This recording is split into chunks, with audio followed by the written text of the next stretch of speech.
Hi, I'm Pat Johnson. I know some of the people in the audience. Of course, I know all the lecturers, and I'll make my talk go fast because you're going to come listen to me almost any time. But to hear Dr. Dubussé is a special treat, and so I'll just move rapidly. Dr. Dubussé reminds me about one of my professors that I had when I was a resident.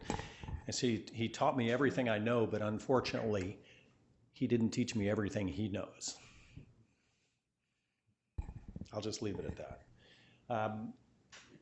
These are the principles or the objectives. So I like to take a poll, and then I'm going to move through my talk really fast to try and catch us up a little bit. Who uses image guidance of the surgeons in the room? Who doesn't? Okay, about half and half. Okay. Who has used it and is not currently? Okay. All right. You guys are getting old back there, by the way. You're just fast and you're good at what you do. I know that. I know the answer to that. Who would like to use image guidance and doesn't? Kojo. Okay. All right, good. Got some answers. Who would like it to work better? Okay. I've been working on it for actually about 20 years. So who has access to, we don't have to answer all these questions. Anybody want to answer one of these things before I just keep going on? What do you know about IGS accuracy? Who feels IGS could work if some bugs were worked out? Probably everybody, right? Yeah, so there's things out. And so we've been working on this a lot, and actually I go back and I started working on image guidance. It's been 20 years since I did my first project and presentation in 1996. And one of my fellows came to me and says, Dr. J, he says, you've published a ton of stuff in image guidance. Did you know that you've published? And I said, yeah, I know. We've been working on this since then. And actually, I started with radionics when the brain guys had this stuff and they didn't know what to do with it. And I said, well, let me take it in our lab and we'll do it. And I had an extra fellow. So who does finally? Okay, these questions I can probably pass by them just in the interest of time. And some of these as well, but they're actually interesting pictures to look at some of these. Where does image guidance come from? Of course, it's from the history of radiology. Okay, and here's Wilhelm Röntgen, okay, discovers a form of radiation that can penetrate opaque bodies. And then some of these things, here's the first, what I consider first image-guided surgery in World War I, when surgeon, Luke, how do you pronounce that? Hoguet. Okay, thank you. Okay, the American Ambulance Hospital in France.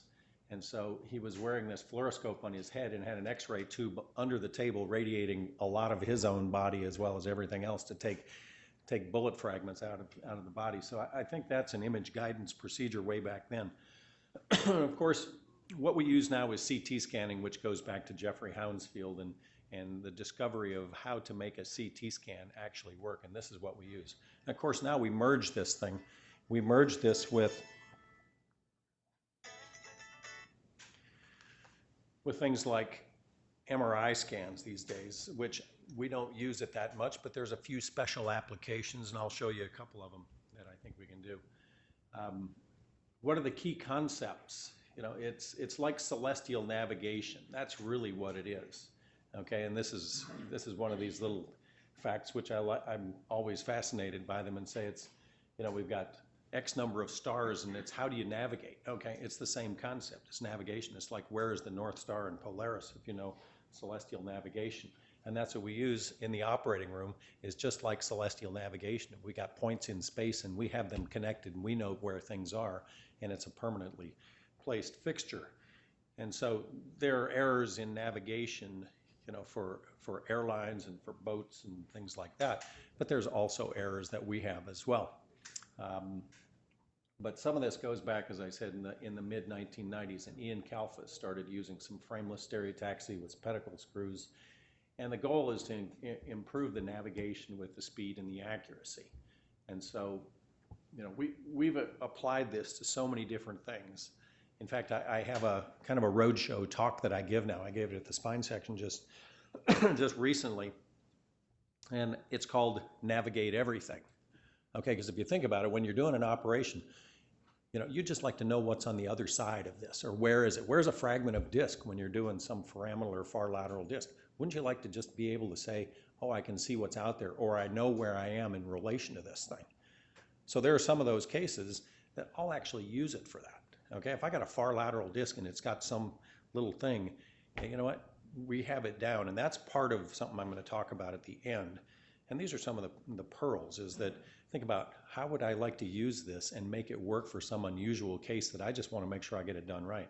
And if you have the operating room working right for you, you come in and do this, and it's not much different than doing a fluoro, okay? Except all of a sudden you've got 3D imaging and you got a pointer. And I used to say that's what image guidance was, as I was so frustrated with it in early days, is this is just hundreds of thousands of dollars worth of an expensive pointer, okay? And now we attach it to all kinds of instruments. I mean, we use it for everything now. I mean, we navigate everything, and this is just some of the minimally invasive stuff that we do with little tiny incisions, and we can put, 6 screws in somebody for a L4 to sacral fusion with 2 incisions in the backside of somebody that are about 1.5 inches long. I mean, we don't see the spine. I mean, these are people with, that don't need a decompression. I mean, we will A-lift them from the front side, we turn them over, and we'll do those kind of operations. I use it for thoracoscopic disc cases. I mean, here's a picture up here in the lower right that illustrates some of that as well. Oh God, the first generation, I don't even want to talk about this, is that we used to do CT scans and we used to have the data on, some type of tape. We didn't even have CDs back then, and we would load it into a computer system, and we would do 3-dimensional renderings, and we would pick points and all that stuff. Hopefully most of you don't even know about this stuff, is that it's so automatic now, it's made a huge difference in how we do this. And as I talked about, is that we worked on some things very early on as to how to use different instruments, and now everybody just expects every single instrument you should use should be navigable. Is that a real term? That you should be able to follow where every single instrument is that you put into somebody's body. And even before you do it, we plan incisions. We will do a reference frame on somebody, we'll put a pelvic pin into somebody, and we will figure out where to make the incisions if we're going to do Wiltse incisions, as an example. So even before we touch the patient, we're already navigating some of these cases. This is just a little bit of that history. Actually, it was in 1997 that we were doing thoracic pedicle screws in the spine, and I thought, I don't know if we're ever going to use this stuff, but we're going to make it work. So we published a paper about that. So now, with the second generation, I mean, we've got this machinery and technology in the operating room that you can do a CT scan on somebody, and then you take it out of the way. You don't have radiation and all that stuff. There's so much, facile ability to work on a patient. And here we are. We're looking at the image guidance monitor more than we look at the patient sometimes. We want to say, where are we in the patient here, okay? We aren't looking in the patient, we're looking actually. And sometimes when we do endoscopic things, is that we're looking at 2 different monitors. As if I'm working inside of somebody's chest, I'll be looking at an endoscope monitor, and then I'll be looking at an image guidance monitor. I never look at the patient. I got my hands here, it's like playing video games. So there's all kinds of systems that are developed, and I'm not going to tell you about any one of them individually, but there are different imaging technologies, there are different navigation technologies, and there are so many of them. Brain lamp, and I'm not going to name them all. These are just some of the names that you see coming by, and I'm familiar with most all of them. So I've tried most all of them. I have a pretty good idea. But I'm here to talk about the concepts. And these are some great quotes that I just like. Great quotes, as you heard me start one off talking about my old professor, is that the navigation stuff has to confirm what you know. You have to know and understand the anatomy and the operation yourself. And it confirms, what you should already know. Okay, that's why we study anatomy. Okay, and so it's confirmatory, and it confirms the anatomy versus finding the anatomy. Although sometimes I do it. I say, let's go back and teach ourselves how to do it. In fact, sometimes I use image guidance to teach fellows and residents how to do certain procedures. Okay, how to put C2 pedicle screws in. Okay, let's figure it out, because I knew this stuff before I used image guidance. I know where the pedicle is. I know from understanding the CT scan, because I know the anatomy in a normal patient, then I know the anatomy in a particular patient, and that's what you're all supposed to understand as well, and that's why you come to these courses, to learn some of this stuff and understand some of those complexities. But you can, in some cases, do this in a reverse fashion. Say, I'm going to go learn a little more about this anatomy and understand it, especially in a particular patient. I mean, that's what the great thing is about this, is you can study the unusual anatomy, and it's just, there's a case I did yesterday of a occipital cervical failed fusion, that I had a broken screw in the C2 pedicle, and one of my young partners, he was saying, well, let's do this and let's do that, and I said, let's just fire a screw right by the broken screw, and it's in a little frail lady, and they said, there's not enough room, and I said, yes, there was before, and we can do it again. I mean, so those are the individual cases. And it's for looking for discrepancies in the anatomic knowledge. Just develop algorithms, check instruments. I mean, some of these things are the little tricks, and they're part of the pitfalls, is that you got to know when and where this thing's working. Analyze your fiduciaries. I don't know if you know what all this means. If you use image guidance, you get more familiar with it, and have a low threshold to image again, or just say something's not right here. Or if you understand how it's off a little bit, I'll work with things that are, it's kind of like, it's the harmony of doing an operation using image guidance. You got to know when and where to believe it and when you shouldn't. Well, these are more of my quotes. You probably get tired of them. I think the resident, of course, one of my residents is here. Raj, you hear many of my quotes ever? Okay. Spinal instrumentation is really pretty easy. It's about entry point and trajectory, right? Want to put a screw into somebody? That's what it's all about. Surgery is pretty simple. It requires only anatomy and hemostasis. Surgery is really simple. Just do it perfect. Raj, you've heard that one, right? Okay. So these are some of the things that you can do with different trajectories, is that we already do this, and you guys that don't use image guidance, you know how to put pedicle screws in, and you've been doing this for so long, you understand that you can do custom trajectories, okay, in a particular patient for whatever application you need. And I mean, this is how the concept of cortical screws came out, is people said, well, let's put it in a little different direction, we'll put a little different angle, and we'll do this. But when you're doing particular cases, is that you have to be able to, and if you're going to your junctional level, if you're doing an L4 to sacral fusion, you can't go muck up the facet joints at L3-4, otherwise you've done the patient a big disservice. So it's some of these little things that you have to know the anatomy, you have to understand it. And the image guidance is not necessarily going to make Daryl Brodke a better surgeon, but it may help him, and he probably would like to use it in certain places. And you said, if I could just get this, especially in a deformity case, if I could see it a little bit better, he'd probably use it. So what are some of the negative perceptions about image guidance? Well, the cost to benefit, lack of clinical evidence, radiation. I think some of those have gone by the wayside. If someone needs navigation to place pedicle screws, I mean, should they be doing spine fusion operations? It's like flying an airplane, okay? Any pilots in the room? Okay, if you fly an airplane, what if the instruments quit? You still have to fly the airplane, right? Okay, or at least you hope so. Is it difficult to use? Does it lengthen operating room times? And there are too many glitches. So these are some of the other ways of looking at it. Is the accuracy, is it more consistent, less revisions, I think the radiation issue has kind of gone by the wayside. Key spine procedures, there are certain things I think that everybody in the room would probably do it if there were some of the little obstacles were eliminated. And then some of the issues about time efficiency and workflow, I'm going to talk about those and some of the research work that we've been doing, which I think will be of interest. The costs, well, these are big expensive machines, but there have actually been some cost studies done and look at it and say, okay, what's cheaper? Do post-op CT scans? I think there's actually a paper that I'm going to refer to. What's cheaper, doing post-op CT scans and have to bring a patient back occasionally? Or do you buy an image guidance system? And what are some of the different ways of doing this? There aren't that many studies that are really good looking at cost effectiveness, and this was Bob Watkins and their group.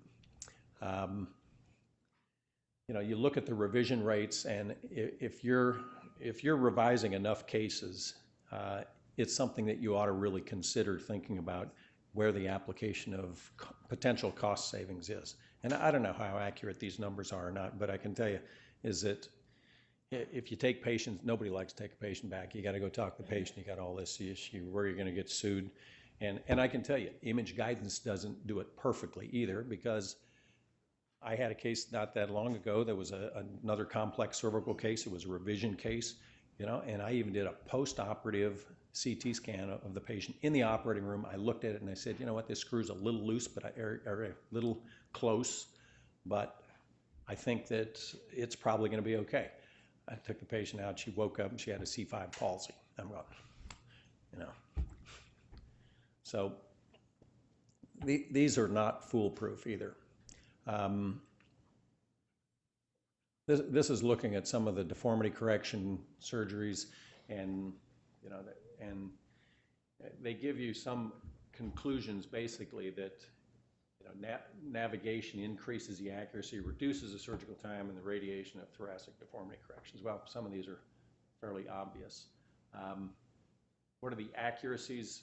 I think these are just some kind of big numbers. If you look at it freehand, if you're that good at doing them, I think you're the surgeons that are in the high 90s, that they can do them freehand. They can do it without fluoroscopy. They just check images. Fluoroscopy increases that. So there's an incremental increase, but this is kind of all takers, all users, okay? You got the high performance users, and they can do this in the high 90s. But if you're doing complex cases, these are things where you just probably need to figure out how to do it.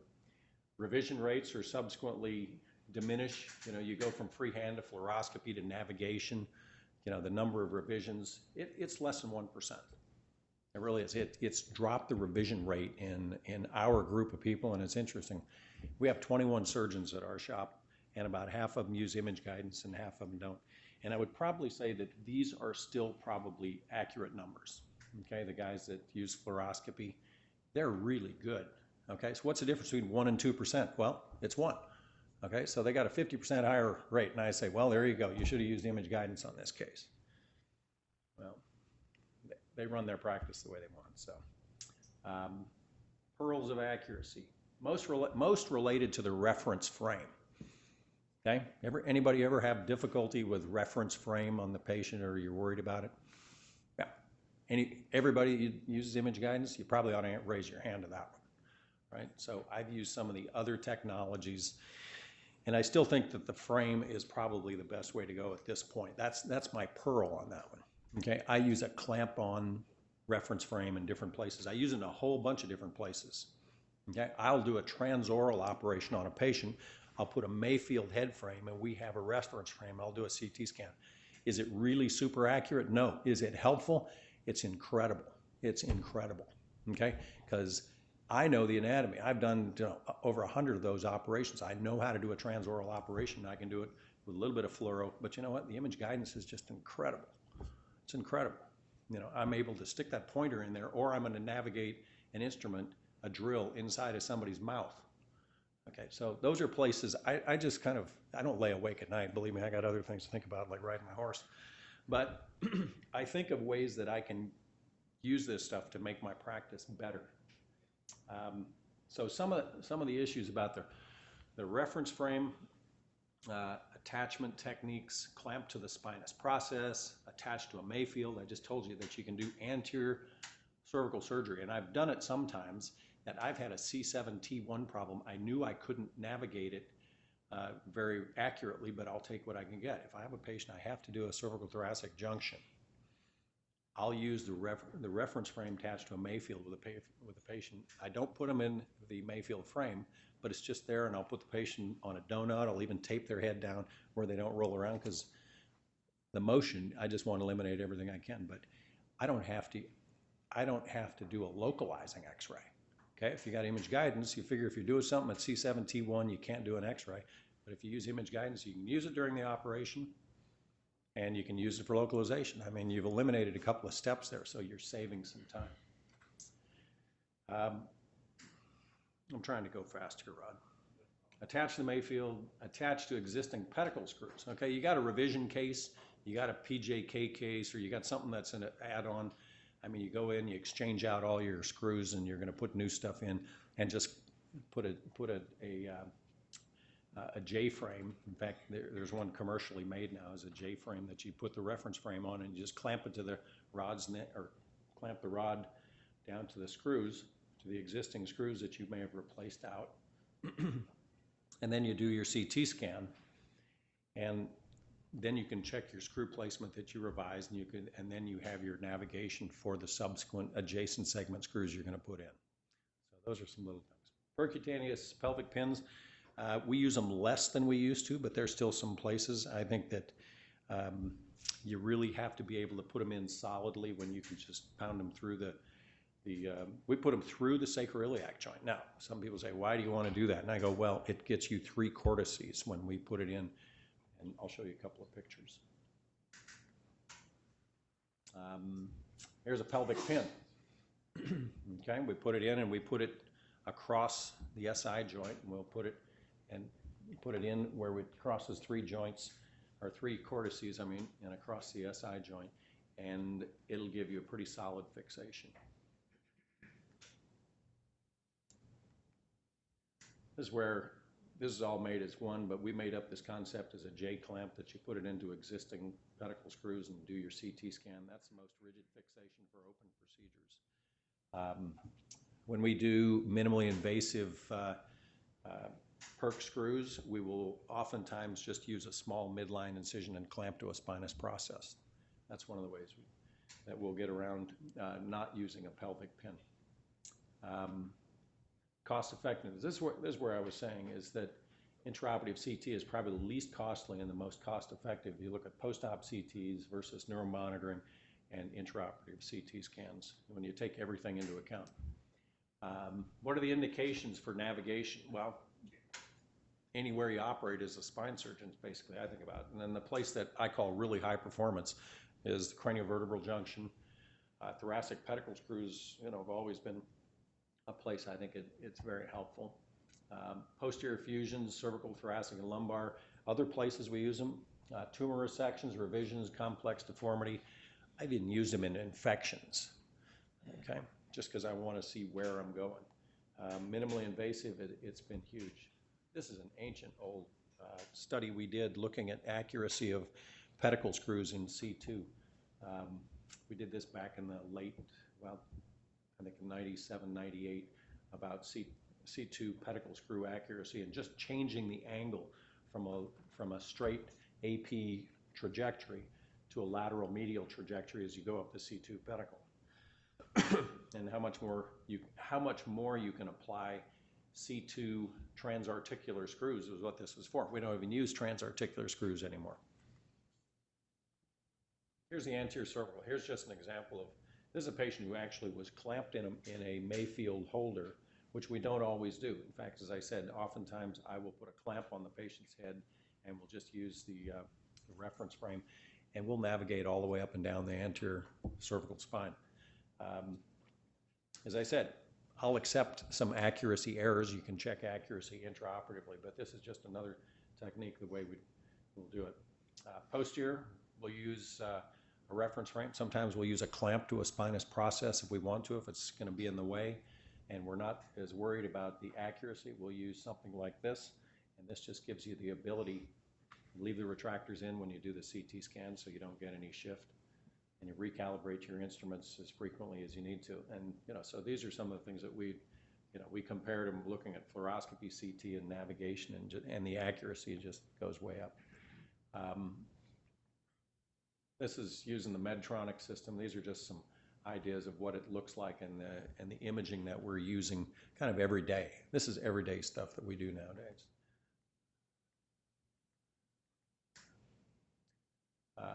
How to do a fusion in the facet joint of C1-2. Okay, where's the front of the joint? I mean, I'm putting instruments in there. I put a drill down there. I want to know how far I'm going, where it is. I mean, this is where I say navigate everything.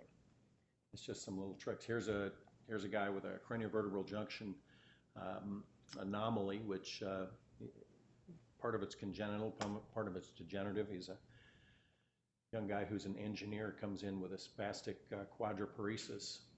So I did this case through his mouth. Here's just a way to Did I do the whole thing with image guidance? No, but it tells me where I can go and where I need to go. Here's a cephalad exposure that I need all the way up to the top, the tip of this odontoid that's migrated into its posterior fossa. Here's the bottom of the decompression that I need to do right above the disc space.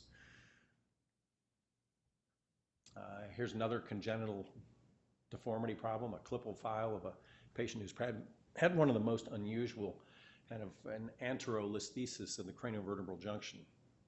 Operated on her about 6 months ago, and she was on disability, and she's a nurse, and she came back to see me about 2 weeks ago, and she wants to go back to work. I thought she never would. She had this personality.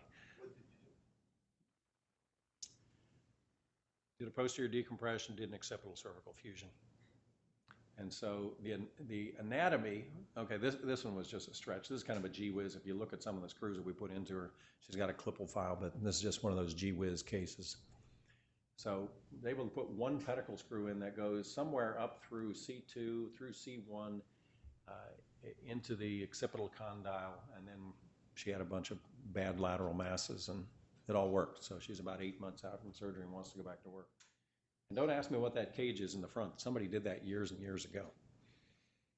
Just another one of these gee whiz cases. So these are some of the accuracy studies. We actually proposed a system that it never got published, but then somebody else had a system of looking at accuracy. But this is just a different way to grade accuracy. And I'm going to go fast through some of this, but these are some of the results. The navigation, significantly higher accuracy, and navigation, fluoroscopy. These aren't our studies, but trying to keep going. These are just giving you some of the idea of fluoroscopy patients, revisions, pseudarthrosis.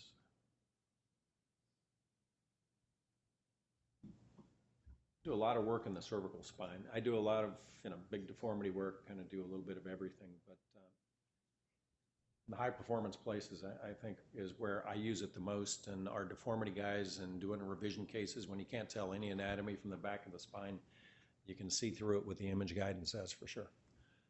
I'm going to just keep going here because I know we're running short on time, and I can quote all these papers.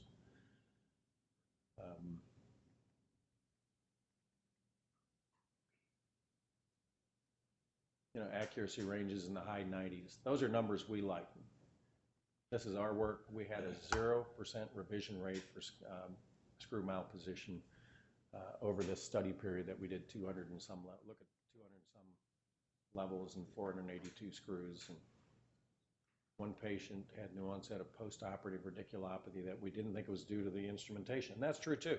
You can do so much with the instrumentation that you can change things. Is that we've had patients develop radiculopathies just because of what we do with deformity correction that has to be considered. And so these are some of our cases that we did. We're just looking at some of the accuracy. Are we getting harmonious curves in these? Dr. Duvasse? We're getting harmonious curves. I look at this and say, well, that's not a perfect transition, but it's trying to get close to that harmonious transition. It's a transitional discs. How you determine the amount of compensation? How you determine that? We need an EOS system. That's how I determine it, and actually that's in progress in my institution. I'm pushing for that, right? And then there's an art form to this. Okay, we're not talking about navigation now. We're talking about strategies for looking at your junctional levels and where do you make a harmonious transition. It's all about harmonious transition because that's probably the biggest key to, I'm changing subjects here, biggest key to delay of proximal junctional kyphosis. Wow. Okay, I'm going to keep going here.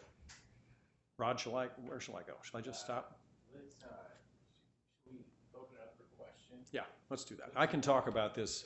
I'm going to say one thing. I'm not going to show this stuff about some of the navigation research we're doing is that we're looking in the operating room, and I talked about this last year, and I actually have some data here, which is really interesting. But what I'm going to talk about, just briefly before we take questions, is that we're looking at all of the people in the operating room, just like you go to the Toyota factory and you look at robotics of things going by on an assembly line. We're looking at that in the operating room, and we're writing a second grant right now, and we've finished analyzing our data about how do we make things work in the operating room with image guidance, because it adds this big, huge machine and all this technology, but we've stepped back and said, how do we assess what happens in the operating room with operating room efficiency and human work factors? And so it has to do with human performance. You know, they call it workflow. That sounds boring. I call it human performance, is that we are tracking every single person in the operating room who has something to do with the whole case, and you break it down to each pedicle screw you put in. How do you increase that efficiency? Because if you take a 6-hour operation and make it into a 4.5-hour operation, that's huge. That's huge. Okay, then you can still argue about operating room turnover time, but it's how to look at all of these things. And so that's what we're doing, is kind of we've used this model with image guidance and how it slows things down as to how do we make efficiency in the entire operating room. So that's kind of the. That's a great talk.